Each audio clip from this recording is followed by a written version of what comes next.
और यूपी के अल्पसंख्यक कैबिनेट मंत्री ओम प्रकाश राजभर से हमारे सहयोगी आलोक पांडे ने खास बातचीत की, सुनिए। यूपी सरकार के अल्पसंख्यक कल्याण मंत्री ओम प्रकाश राजभर हमारे साथ हैं।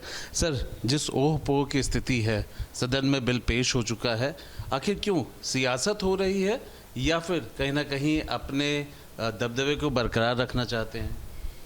देखिए, 100% आपने जो बात कही है उस पर राजनीति विपक्ष के लोग कर रहे हैं कि मुसलमान का वोट हमारे झोरा में, हर पार्टी अपने झोरा में भरने के लिए, और जो धर्म गुरु हैं मुसलमानों के दुश्मन यही लोग हैं।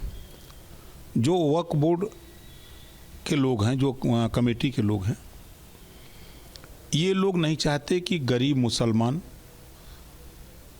मुस्लिम महिला, उनको भी वक्फ बोर्ड संपत्ति का लाभ मिले। जैसे कोई गरीब महिला है, अल्पसंख्यक है, तो उसको दे करके ज़मीन बसाया जाए।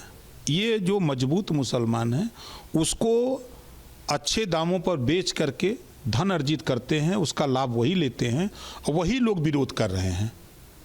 और दूसरा, गरीब कम को उसको क्या पता है कि कौन सा कानून आ रहा है, कौन सा नहीं आ रहा है, तो उनकी क्षति हो रही है, उनका नुकसान हो रहा है। इस नाते वो कि हमारे हाथ से ये निकलता जा रहा है कि हम जो बेच करके धन अर्जित करते हैं और वो इनके हाथ से निकल रहा है, इस नाते ये लोग विरोध कर रहे हैं।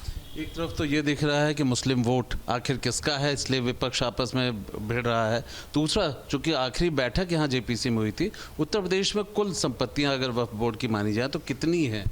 57,792 ऐसा अब तक जो जेपीसी ने सर्वे कराया था सरकार की तरफ से, और 11,712 एकड़ ज़मीनें कुल अब तक चिन्हित हुई हैं। बताया जा रहा है लगभग 80% कहीं ना कहीं वो सरकारी ज़मीनें हैं।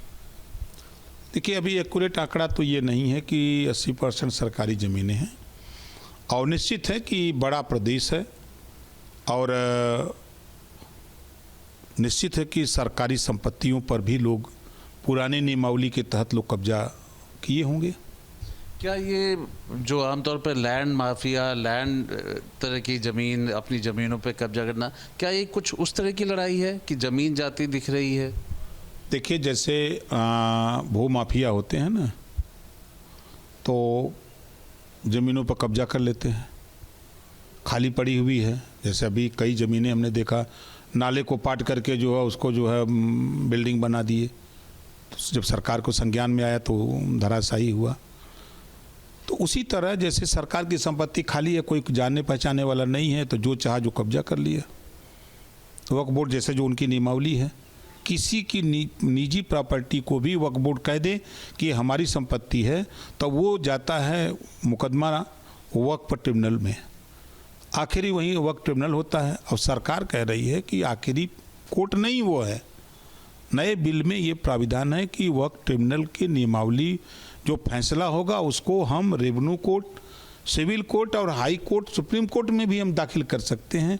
यही पावर उस निजी प्रॉपर्टी वाले को सरकार दे रही है। वीडियो जर्नलिस्ट अमित सिंह के साथ आलोक पांडे, न्यूज़ स्टेट, लखनऊ।